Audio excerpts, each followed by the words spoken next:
Hello guys, आप लोगों के बीच में गणित को सोचने का आवश्यक तरीका किस प्रकार से होता है, या यूँ कहें कि गणित की संकल्पना के विषय में आपको बता रहा हूँ और गणित की प्रकृति का सविस्तार से वर्णन भी करूँगा। तो सबसे पहले आप गणित पेडागोजी के अंतर्गत आप गणित को जानिए कि गणित का अर्थ क्या है, मीनिंग ऑफ मैथमेटिक्स। तो गणित का सर्वप्रथम प्रयोग कब किया गया, यह कहना कठिन कार्य है दोस्तों, लेकिन हम यह कह सकते हैं कि इसका महत्व मानव जीवन से पुराना संबंध है। इसका जो संबंध है मानव जीवन से वो बहुत ही पुराना है, बहुत ही प्राचीन है। भारत में गिनती हेतु प्राचीन शब्द गणन का प्रयोग किया जाता था। गणन का प्रयोग दोस्तों किया जाता था। संभवतः इसी से गणित शब्द की उत्पत्ति हुई है, ऐसा माना जाता है। गणित को हम निम्न प्रकार से परिभाषित कर सकते हैं। गणित को हम इस तरीके से परिभाषित कर सकते हैं, आप देखिए। गणित मापने, तौलने, गिनने आदि क्रियाओं से संबंधित अनेक औजारों से भरा हुआ बक्स है। क्या है? बक्स है, जिसके द्वारा शब्द में कथित समस्याओं तथा प्रकृति की क्रियाओं को उचित सूझबूझ व तर्क शक्ति प्रदान करती है। गणित दोस्तों, गणित जो है क्या है? मापने, गणित मापने, तौलने, गिनने, इसे ऐसे समझिए।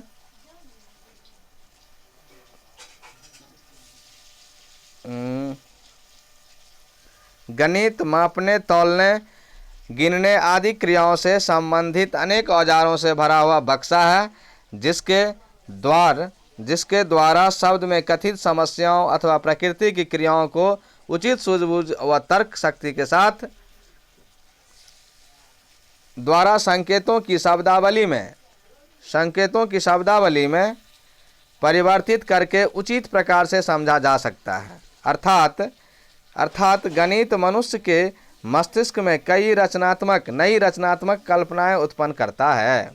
गणित क्या करता है? मनुष्य के मस्तिष्क में नई रचनात्मक कल्पनाएं उत्पन्न करता है, नई सोच उत्पन्न करता है दोस्तों, नई कल्पना की जागृति करता है, नई कल्पना उसके मस्तिष्क में डेवलप करता है, जिससे उसका मस्तिष्क कार्य करना एक्टिव कर देता है, बहुत ज़्यादा कार्य करता है और विचारों की दिशा प्रदान करता है। वास्तव में गणित वह अद्भुत उपकरण है जिसे मानव प्रतिभा ने सत्य की खोज हेतु निर्मित किया है, ऐसा मनोवैज्ञानिक कहते हैं। गणित की परिभाषाएं, डिफिनेशन ऑफ मैथमेटिक्स। गणित की परिभाषाएं निम्नलिखित हैं। गणित की मुख्य परिभाषाएं विभिन्न प्रकार के मनोवैज्ञानिक ने विभिन्न तरीके से दिया है। कांट साहब के अनुसार प्राकृतिक विज्ञान केवल तब तक ही विज्ञान है जब तक कि वह गणितीय है। प्राकृतिक विज्ञान, नेचुरल साइंस, केवल तब तक ही विज्ञान कही जा सकती है उसको जब तक कि वह गणितीय है, यानी मैथमेटिकल है। मैथमेटिकल ऑपरेशन जब नहीं होगा साइंस में तो वो साइंस नहीं कहला सकता, यानी गणित के बिना विज्ञान भी अधूरा है, कांट का कथन है दोस्तों। फिर इसी में हमारे एक साहब हैं बेंजामिन पियर्स, इसका सीटेट में प्रश्न भी आया है। गणित ऐसा विज्ञान है जो आवश्यक निष्कर्ष पर पहुंचता है। दोस्तों, गणित ही एक ऐसा विज्ञान है, गणित को विज्ञान भी कहा जा सकता है, विज्ञान ही कहा जाता है कि वह आवश्यक निष्कर्ष पर पहुंचता है।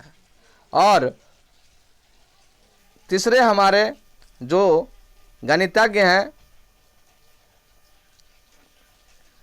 बर्ट्रैंड रसेल के अनुसार गणित एक ऐसा विषय है जिसमें यह कभी भी नहीं कहा जा सकता है कि किस विषय में बातचीत हो रही है या जो कुछ भी कहा जा रहा है वह सत्य है। गणित एक ऐसा विषय है दोस्तों जिसमें यह कभी भी नहीं कहा जा सकता है कि किस विषय में बातचीत हो रही है या जो कुछ भी कहा जा रहा है वह सत्य ही है, बर्ट्रैंड रसल ने कहा था।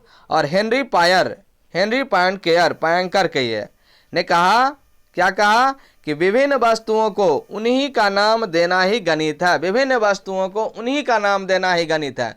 माने सचमुच विभिन्न विभिन्न वस्तुओं का जो उनका अपना नाम है, खास नाम है, जिसे वैज्ञानिकों ने या हमारे पूर्वजों ने रखा है, वो वास्तविक में गणित ही है। हेनरी पायंकर साहब का कहना है। इस प्रकार से हमने विभिन्न मनोवैज्ञानिक का कथन समझा गणित के बारे में। और गणित की प्रकृति के बारे में आप दोस्तों देखते हैं कि गणित की प्रकृति क्या है, नेचर ऑफ मैथमेटिक्स क्या है। तो गणित की प्रकृति दर्शन के आधार पर निम्न प्रकार से समझा सकता है। फर्स्ट, सामान्यतः समान समझी जाने वाली वस्तुओं में अंतर स्पष्ट करना। सामान्यतः समान समझी जाने वाली वस्तुओं में अंतर स्पष्ट करना तथा असमान डिस्पैरेट दिखाने वाली वस्तुओं में संबंध स्थापित करना। सामान्यतः समान समझी जाने वाली वस्तुओं में अंतर स्पष्ट करना, जैसे कि मान लीजिए गेंद और वृत्त दोनों में आप समान समझते हैं, तो उसमें अंतर स्पष्ट करना गणित का नेचर है। और असमान दिखने वाली वस्तुओं में संबंध भी स्थापित करना। मान लीजिए पुरुष और स्त्री अलग अलग दिखने वाली चीज़ है, तो उसकी प्रकृति में संबंध स्थापित करना भी गणित का एक काम हो सकता है। आप ऐसे समझिए, त्रिभुज और चतुर्भुज अलग अलग प्रकृति के हैं, दिखने वाला वस्तु है, लेकिन उन दोनों में भी संबंध स्थापित किया जा सकता है। ये गणित का नेचर है दोस्तों। अब नेक्स्ट चलते हैं, बी नेचर, वस्तु की प्रकृति से संबंधित सिद्धांत का वर्णन करना। बीच में से कहीं कहीं से आता है स्टेट में, अनुभवी एक्सपीरियंस व मूल्यों को व्यवस्थित, ऑर्डरिंग तथा परिष्कृत करना, रिफाइनिंग करना। सामान्य रूप से दोस्तों देखा जाए तो गणित की प्रकृति को निम्न प्रकार से समझा सकता है। गणित का फर्स्ट पॉइंट, गणित की प्रगति के साथ अन्य विषयों की प्रगति जुड़ी है। गणित का प्रगति अगर करता है कोई बच्चा या कोई स्टूडेंट या कोई व्यक्ति, तो अन्य विषय भी उसका डेवलप होगा, अन्य विषय में भी उसकी रुचि रहेगी, क्योंकि गणित का प्रयोग हर विषय में किया जाता है। गणित दूसरी नेचर, गणित विषय का ज्ञान का आधार हमारी ज्ञानेंद्रियां हैं। गणित विषय का ज्ञान का आधार हमारी ज्ञानेंद्रियां हैं।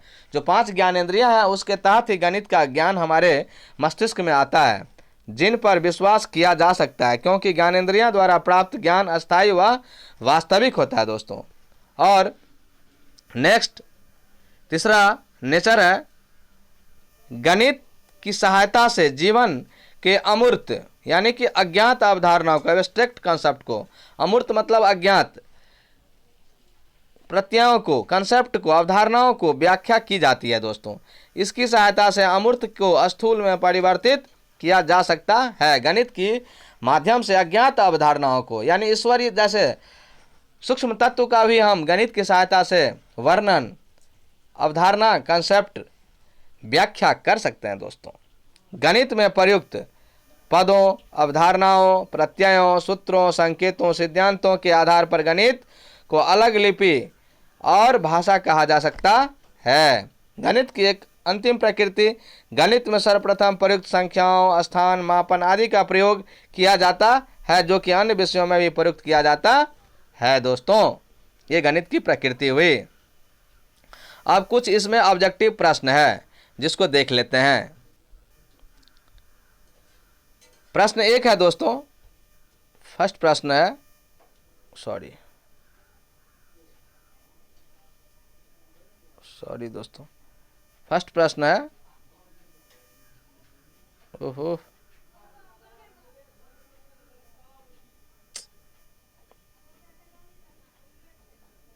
चलिए इस वीडियो को यहीं पर ख़त्म कर देते हैं दोस्तों, और नेक्स्ट में हम बताएंगे।